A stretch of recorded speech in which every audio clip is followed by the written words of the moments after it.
আসসালামু আলাইকুম রহমতুল্লাহ।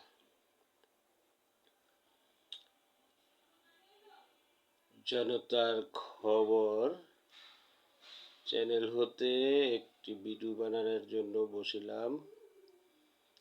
বিষয় হলো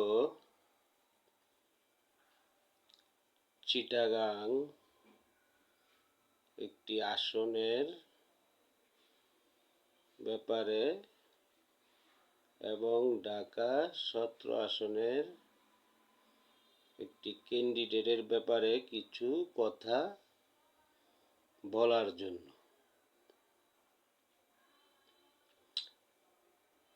বিষয়টা হলো, প্রথম অবস্থায় বলি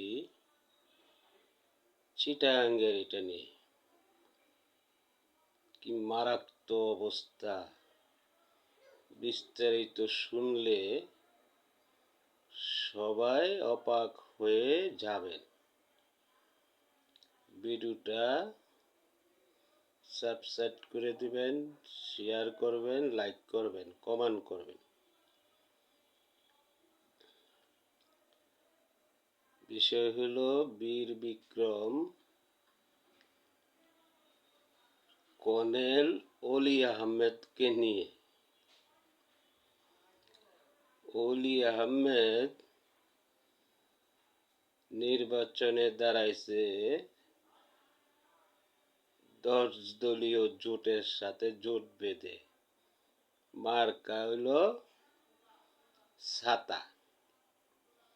ওনার নিজস্বই একটি দল আছে, সেই দলে উনি দাঁড়াইলে যে ভোট পাবে না সেটা জেনে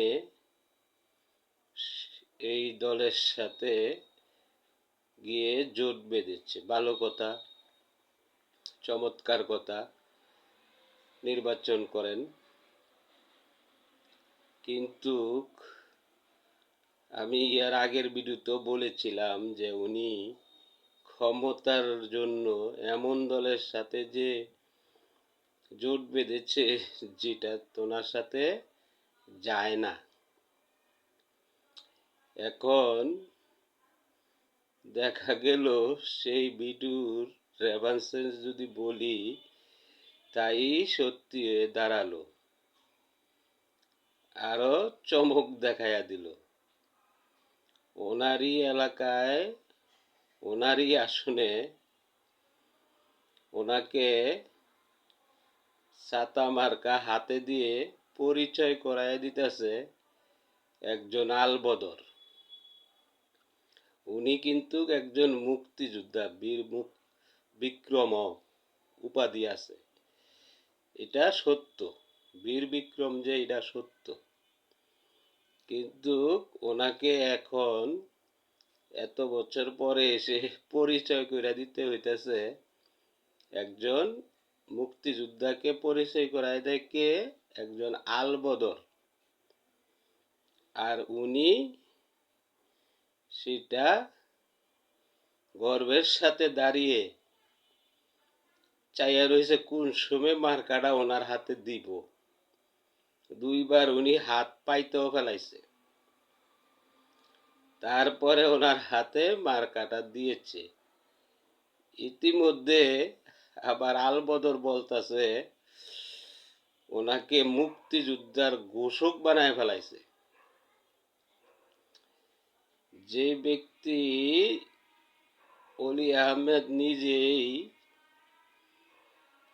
সাক্ষী হিসাবে বিভিন্ন জায়গায় ইন্টারভিউ দিছে যে স্বাধীনতার ঘোষক শহীদ জিয়া রহমান প্রেসিডেন্ট সাহেব, মেজর শহীদ জিয়াউর রহমান। আর সেই জায়গায় উনি কতটুকু ক্ষমতার জন্য অন্ধ হয়ে গেছে যে একটি আলবদর ওনাকে জনগণের সামনে বলতাছে যে উনি স্বাধীনতার ঘোষক হিসাবে প্রথম ডাক দিয়েছে। তখনও সে চুপ করে শুনলো, কিন্তু সেটারও সে যে সংশোধন করব সেই সাহসটুকু হারিয়ে ফেলেছে। কেননা হারাইবার হইতে কথা, কারণ উনি তো যোগ হইতেছে একটা আলবদরের সাথে, শুধু কিয়ের জন্য? ক্ষমতার জন্য। তবে সেই ক্ষমতা যাই হয়তো কিছু ভোট উনি পেত, হয়তো সেই ভোটও মানে কমে গেল। ওনার এলাকার জনগণই, ওনার আত্মীয় স্বজনই হয়তো বা ওনাকে ভোট দিবে না। কারণ উনি এক তো যেই দলের সাথে জোট বেঁধছে এতে ওনার গায়ে ময়লা ভরাইছে, দ্বিতীয় কথা এখন ওনাকে পরিচয় করায় দিতে হচ্ছে একজন আলবদরে। এই হলো দেশের পরিস্থিতি। কোথায় পাবেন আপনি ভালো শুদ্ধ রাজনীতিবিদ? এই হলো চিটাগাং আসনের কর্নেল অলি আহমেদ বীর বিক্রমকে নিয়ে জনতার খবর হতে কিছু আলোচনা। আবার এদিক দিয়ে ঢাকা 17 আসনের 10 দলীয় জোটের প্রার্থী প্রচারণায় যাইতেছে কোথায়? যেখানে নাকি নিষিদ্ধ এলাকা, নিরাপত্তা ঝুঁকি নিয়ে, সেই ক্যান্টনমেন্ট এলাকায়, এবং কি গানম্যান নিয়ে, যেখানে সাধারণ কোনো লোক এবং দেশের যে কোনো নাগরিক ইচ্ছা করলেই ঢুকতে পারে না। যেমন এটার ইতিহাস আছে, তৎকালীন বিরোধী দলের নেত্রী এই শেখ হাসিনা এরকমই নির্বাচনী প্রচারণায় গাড়ি নিয়ে ক্যান্টনমেন্টে যাইতে পারে নাই, পায়ে হেঁটে যেতে হয়েছে। কিন্তু সেটার জন্য সে দোষারোপ করেছিল দেশনেত্রী আপসিক নেত্রী বেগম খালেদা জিয়াকে। তো এখন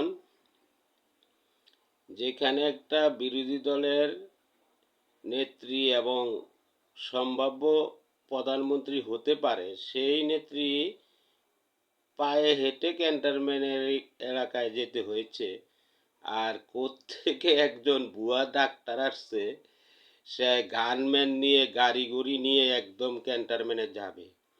কিন্তু ক্যান্টনমেন্টের সিকিউরিটি বজায় রাখার জন্য ওনাকে সুন্দরভাবে বুঝাইছে, বলছে এবং তাকে স্যার বলে সম্বোধন জানাইছে। তারপরও সে যেসব কথা বলেছে দেশপ্রেমিক সেনাবাহিনীকে নিয়ে, এটি ভিডিওতে আছে, ইউটিউবে ঘুরতেছে, আপনারা দেখে নেবেন যে ওনার ভাষা কি ভাষাগুলি বলেছে। তো আলবদররা এসছে আর কি ভাষা বলবো,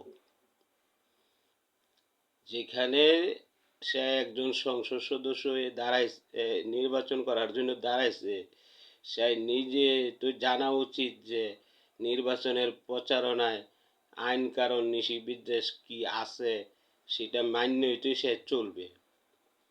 কিন্তু সেখানে যে বহুত মানে কুটুপূর্ণ কথা বলছে দেশপ্রেমিক সেনাবাহিনীদেরকে নিয়ে, এবং সেনাবাহিনীরা এত সুন্দরভাবে মেনটেন করেছে, তাকে বারবার স্যার সম্বোধন করে তাকে বলছে, এবং সে ঊর্ধ্বতন কর্মকর্তার সাথে ফোনে কথা বলতে যেয়েও সে উত্তেজিত হয়ে ধানের শীষের প্রতি ধানের শীষে যে নির্বাচন করতেছে জনাব তারেক রহমান, তাকে নিয়েও সে কথা বলতেছে। এখন কই হইছে তারেক রহমান আর কই হইছে ভুয়া ডাক্তার। এই হচ্ছে পরিস্থিতি। তবে এইভাবে